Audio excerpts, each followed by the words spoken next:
शनि देव ने अपनी माता को लात क्यों मारी थी? शनैश्चर की शरीर कांति इंद्रनीलमणि के समान है। इनके सिर पर स्वर्ण मुकुट, गले में माला तथा शरीर पर नीले रंग के वस्त्र सुशोभित हैं। इनका वर्ण कृष्ण वाहन गीध तथा रथ लोहे का बना हुआ है। शनि भगवान सूर्य तथा संज्ञा यानी प्रजापति की पुत्री के पुत्र हैं। शनि के अधिदेवता प्रजापति ब्रह्मा और प्रत्यधिदेवता यम हैं। यह एक एक राशि में 30-30 महीने रहते हैं। यह मकर और कुंभ राशि के स्वामी हैं तथा इनकी महादशा 19 वर्ष की होती है। इनका प्रभाव एक राशि पर 2.5 वर्ष और 7.5 के रूप में लंबी अवधि तक भोगना पड़ता है। शनिदेव भगवान शिव के अत्यंत भगत है। शनिदेव का रंग काला क्यों है? इस बारे में एक कथा प्रचलित है। जब शनिदेव माता के गर्भ में थे, तब शिव भक्तिनी माता ने घोर तपस्या की। धूप गर्मी की तपन में शनि का रंग काला हो गया, लेकिन मां के इसी तप ने उन्हें अपार शक्ति दी। शनिदेव की गति अन्य सभी ग्रहों से मंद होने का कारण इनका लंगड़ाकर चलना है। वे लंगड़ाकर क्यों चलते हैं, इसके संबंध में सूर्य तंत्र में एक कथा है। एक बार सूर्य देव का तेज सहन न कर पाने की वजह से संज्ञा देवी ने अपने शरीर से अपने जैसी ही एक प्रतिमूर्ति तैयार की और उसका नाम स्वर्णा रखा। उसे आज्ञा दी कि तुम मेरी अनुपस्थिति में मेरी सारी संतानों की देखरेख करते हुए सूर्य देव की सेवा करो और पत्नी सुख भोगो। ये आदेश देकर वह अपने पिता के घर चली गई। स्वर्णा ने भी अपने आप को इस तरह ढाला कि सूर्य देव भी यह रहस्य न जान सके। इस बीच सूर्य देव से स्वर्णा को 5 पुत्र और 2 पुत्रियां हुई। स्वर्णा अपने बच्चों पर अधिक और संज्ञा की संतानों पर कम ध्यान देने लगी। एक दिन संज्ञा के पुत्र शनि को तेज भूख लगी, तो उसने स्वर्णा से भोजन मांगा। तब स्वर्णा ने कहा कि अभी ठहरो, पहले मैं भगवान का भोग लगा लूं और तुम्हारे छोटे भाई बहनों को खिला दूं, फिर तुम्हें भोजन दूंगी। यह सुनकर शनि को क्रोध आ गया और उन्होंने माता को मारने के लिए अपना पैर उठाया। तो स्वर्णा ने शनि को श्राप दिया कि तेरा पांव अभी टूट जाए। माता का श्राप सुनकर शनिदेव डरकर अपने पिता के पास गए और सारा किस्सा कह सुनाया। सूर्यदेव तुरंत समझ गए कि कोई भी माता अपने पुत्र को इस तरह का शाप नहीं दे सकती, इसीलिए उनके साथ अपनी पत्नी नहीं कोई और है। सूर्य देव ने क्रोध में आकर पूछा कि बताओ तुम कौन हो? सूर्य का तेज देखकर स्वर्णा घबरा गई और सारी सच्चाई उन्हें बता दी। तब सूर्य देव ने शनि को समझाया कि स्वर्णा तुम्हारी माता नहीं है, लेकिन मां समान है, इसीलिए उनका दिया शाप व्यर्थ तो नहीं होगा, परंतु यह इतना कठोर नहीं होगा कि टांग पूरी तरह से अलग हो जाए। हां, तुम आजीवन एक पांव से लंगड़ाकर चलते रहोगे। शनि देव पर तेल चढ़ाया जाता है। इस संबंध में आनंद रामायण में एक कथा का उल्लेख मिलता है।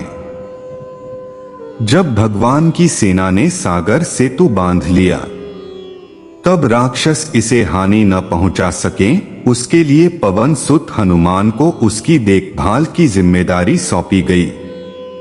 जब हनुमान जी शाम के समय अपने इष्टदेव राम के ध्यान में मग्न थे, तभी सूर्य पुत्र शनि ने अपना काला कुरूप चेहरा बनाकर क्रोधपूर्ण कहा, हे वानर, मैं देवताओं में शक्तिशाली शनि हूं। सुना है तुम बहुत बलशाली हो। आंखें खोलो और मेरे साथ युद्ध करो।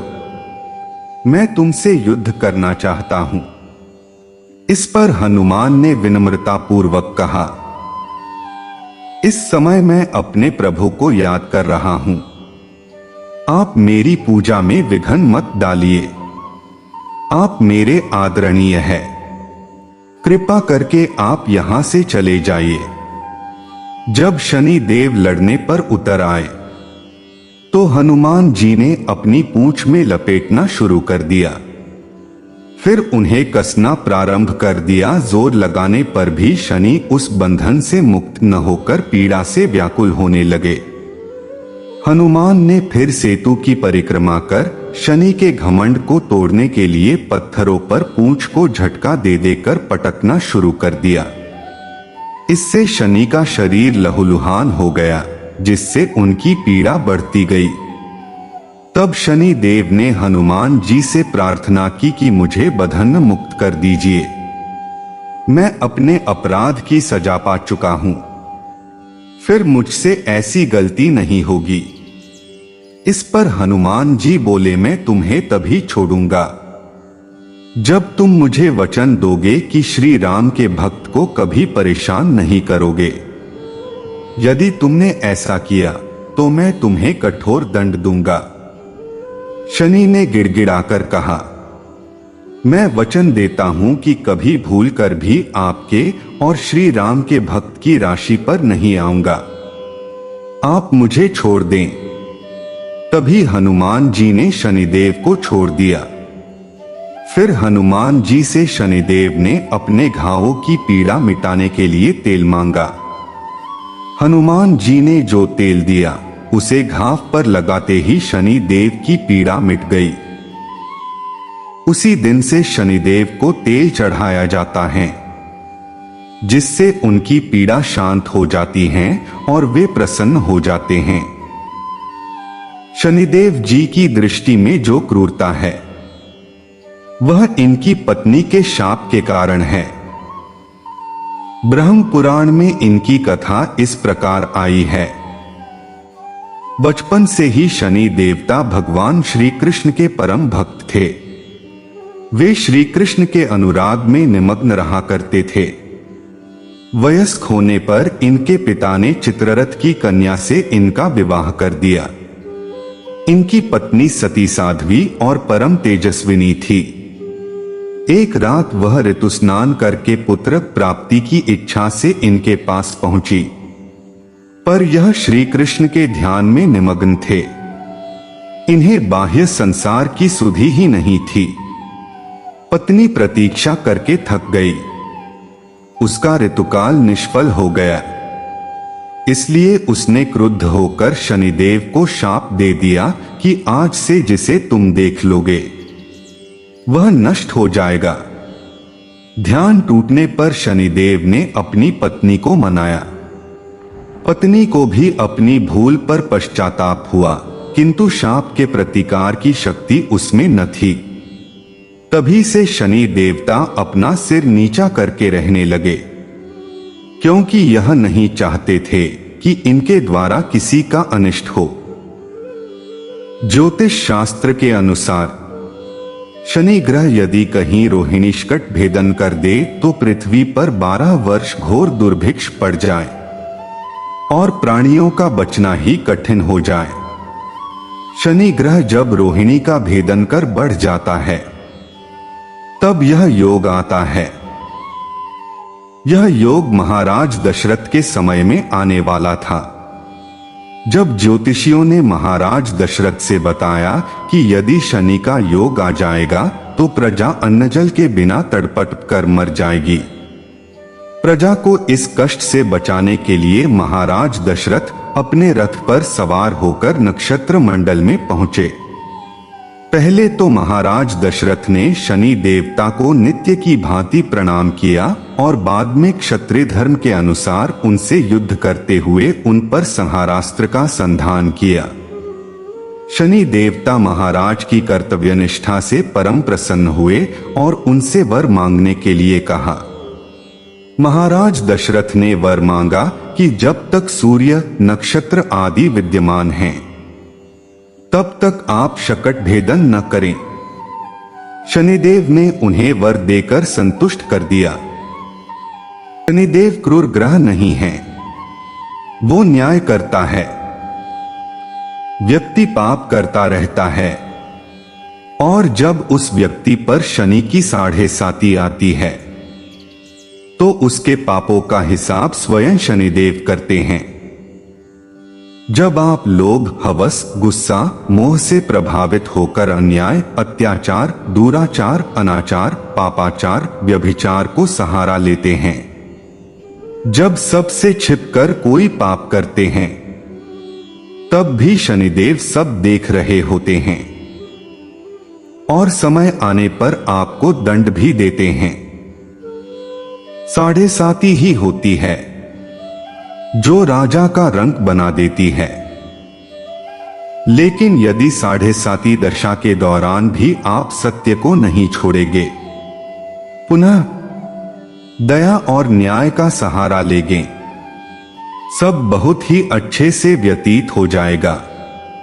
उपरोक्त के अनुसार शनि की अत्यंत सूक्ष्म दृष्टि है। शनि अच्छे कर्मों के फलदाता भी है। शनि बुरे कर्मों का दंड भी देते हैं।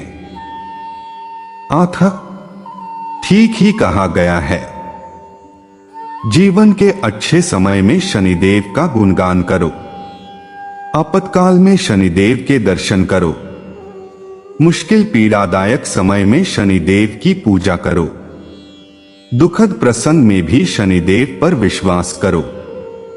जीवन के हर पल शनिदेव की प्रति कृतज्ञता प्रकट करो। हर व्यक्ति को हमेशा शनि देव जी से इस प्रकार प्रार्थना करना चाहिए, हे शनिदेव, तेरी महिमा अपरंपार है। मेरी तुमसे यही प्रार्थना है, मेरे से कभी भी अन्याय, अत्याचार, दुराचार, पापाचार, व्यभिचार ना हो। दुर्हक और सुख जीवन का हिस्सा है। सुख में अभिमान ना करूं। दुर्हक के समय मुझे इतनी शक्ति दो कि मैं उसका सामना कर सकूं। हे शनिदेव, मैं तेरी संतान हूं। मुझे एक ऐसी राह दिखा जहां मैं तेरी सच्चे रास्ते की राह सबको दिखा सकूं। जय शनिदेव, जय शनिदेव, जय शनिदेव।